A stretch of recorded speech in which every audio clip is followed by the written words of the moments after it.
Comes from the lovely Greg. Oh my god, the bin just closed on its own.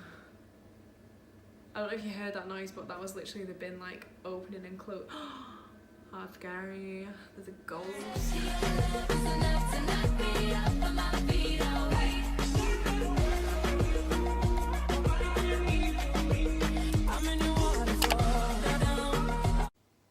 Okay, so I'm going to be talking about 5 different things that you can start doing today in order to have massive weight loss results. Okay, so step 1 or tip 1 is to eat more protein. Now, I know probably so many people say this, but it is so true and so essential that you eat more protein. So not only is it great for obviously muscle growth if you do any weight training of sorts, but it also actually has this thing called thermic effect of food. I mean, obviously all food has this, but protein itself has the highest thermic effect of food at a 30% rate. Essentially what this means is that protein takes up more energy and increases your metabolic rate. I can never say that. It increases your metabolic rate 30% above normal in order to digest the protein. This is just because it is more difficult to convert than obviously carbs would be, and obviously fat, because fat is just fat and you convert that to fat easy, don't you? So protein has the highest thermic effect of food out of the food groups, hence why you should eat more of those, because the more of them that you eat, the fuller that you're going to be and the less calories that you're eating, just as a general concept. So you can pretty much add protein to anything. If you just research it, you can always find different sorts of protein recipes. I think there's even now protein fluff, which is literally like, I don't even know what that is. It's just like this marshmallow looking stuff that is apparently like 60 grams of protein. So yeah, my top tip would be to eat more protein. So tip number 2 is to always opt for the artificially sweetened option of anything really. So fizzy drinks, you can even buy low calorie or low sugar sweets now. If you head on Amazon, you can buy low calorie cookies, brownies, anything. You can make your own and swap the sugar out for sweeteners such as stevia, xylitol. I think xylitol is probably the best one for baking, to be honest. But like canderel, that sort of thing. Any sort of artificial sweetener is better than normal sugar. Like, I know everyone's probably going to come at me for this and be like, oh, it's chemicals, it's aspartame, blah, blah, blah.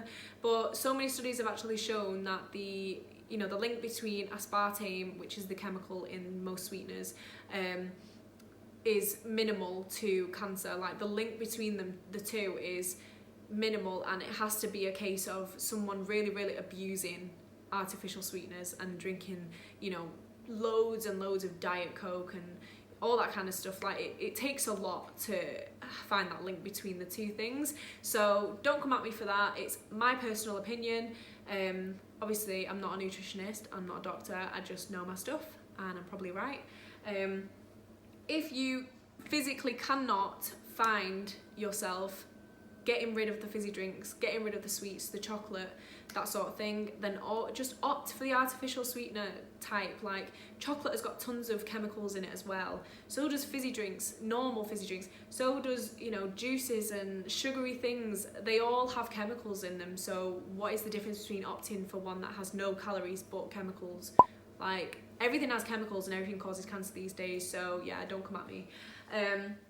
Number 3 is, again, talking about artificial sweeteners.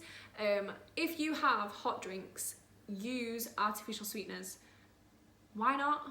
It makes no sense not to. Like, I know so many people, including family members, that have maybe like 3-4 cups of tea or coffee a day, and each time they'll put 2 teaspoons of sugar in, and that's 8 teaspoons of sugar in one day, like, just from hot drinks. So that's a lot of calories. That's maybe like 400 calories just in sugar, and that's a full meal for me.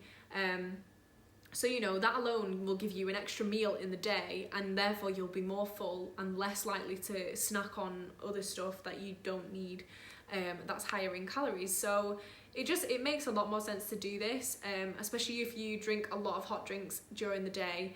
And if you don't mind using sweeteners, then this is a big tip for me. Like, swapping out sugar for me was groundbreaking. I lost so much weight just from doing that alone, like before I actually started my weight loss journey, and I just thought, what can I do to just lose a little bit without even noticing the change? And I swapped that out, and I think I lost maybe like a stone. Honestly, I wouldn't even be surprised if it was that much weight, because I used to drink hot drinks all day long. Like, I would have maybe like 8 in a day, and I'd have 2 sugars in each one. It is just not good. So yeah, I'd say if you drink a lot of hot drinks, obviously I know this one isn't going to apply to everyone, because not everyone drinks hot drinks.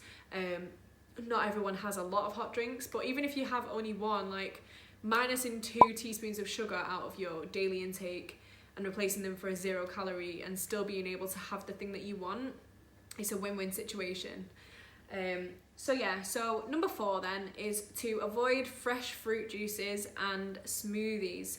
Now, I know a lot of people don't actually understand why people say this, but it is so true. Like, do not go near this stuff. It is the devil's juice, literally. Smoothies, for one, literally blend the nutrition out of the fruit. Like, just eat the fruit or eat the vegetables. Chew on them all together at the same time if you want to get the same taste. Like, it just makes no sense to me at all.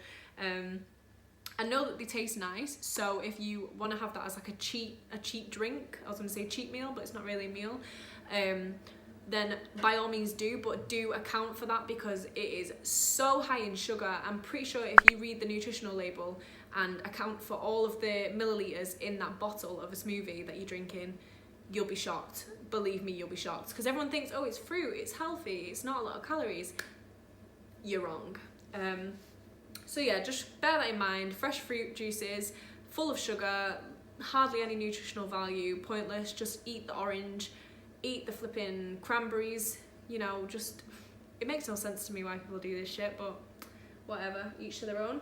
And plus, eating the actual fruit itself is filling, so why do you want to like drink your calories when you can actually eat them and feel full from it? It just, yeah.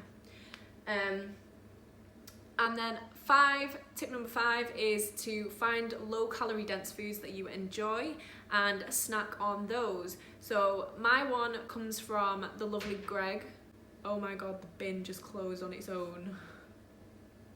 I don't know if you heard that noise, but that was literally the bin like opening and closing. Oh, scary. There's a ghost. Oh,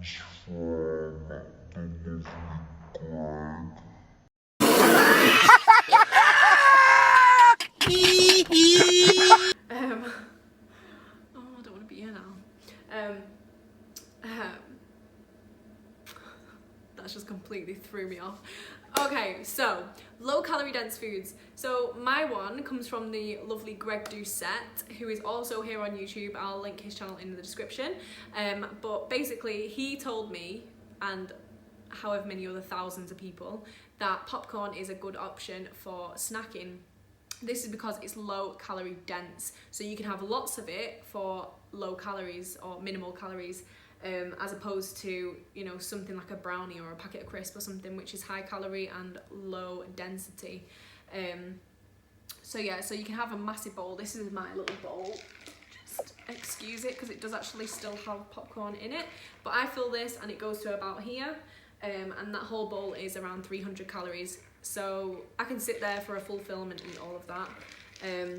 It's great stuff. I wouldn't choose anything else now. It's just grown on me. I love it. So I don't tend to reach the things like crisps or chocolate or anything really like that anymore, just because I have my little popcorn. And I also eat the Fiber One snack bars. So they do things like lemon why can't I speak today?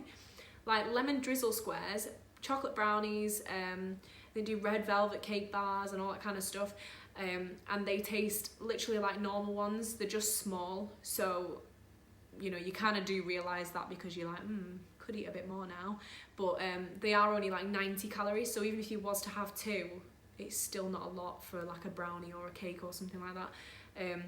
So they're my go-to snacks in order to stay low calorie. Either the Fiber One bars, which you can get from pretty much anywhere, any supermarket, and then popcorn. Do not buy anything with the word skinny please, because skinny popcorn literally has maybe about 1,000 calories in one bag.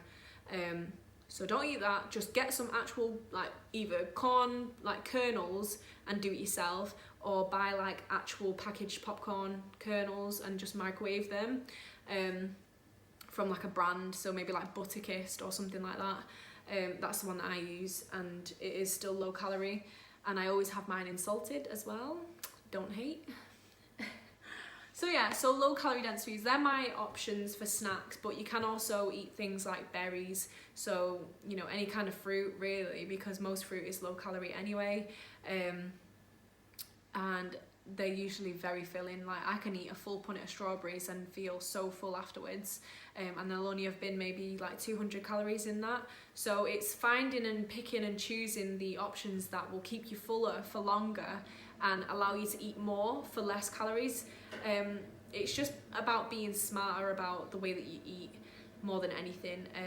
And like I say, don't avoid artificial sweeteners. If you want a fizzy drink and you know you can't have it because it's got sugar in it, just get the artificially sweetened one. It's not going to do you any harm to have one or two here and there. And eat more protein. The biggest one, eat more protein. If you combine all 5 of these steps, I can assure you that you will start to lose weight.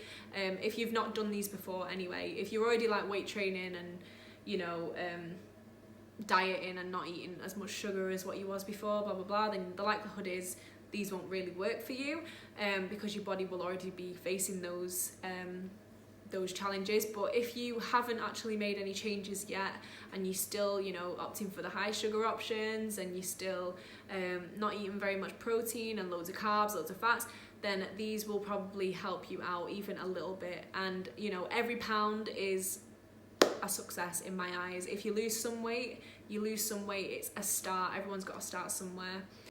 So hopefully this video helped you out a little bit. If you learned something from this video, then please do like, subscribe, and comment any suggestions for videos that you'd like to see from me. And I'll see you in the next one.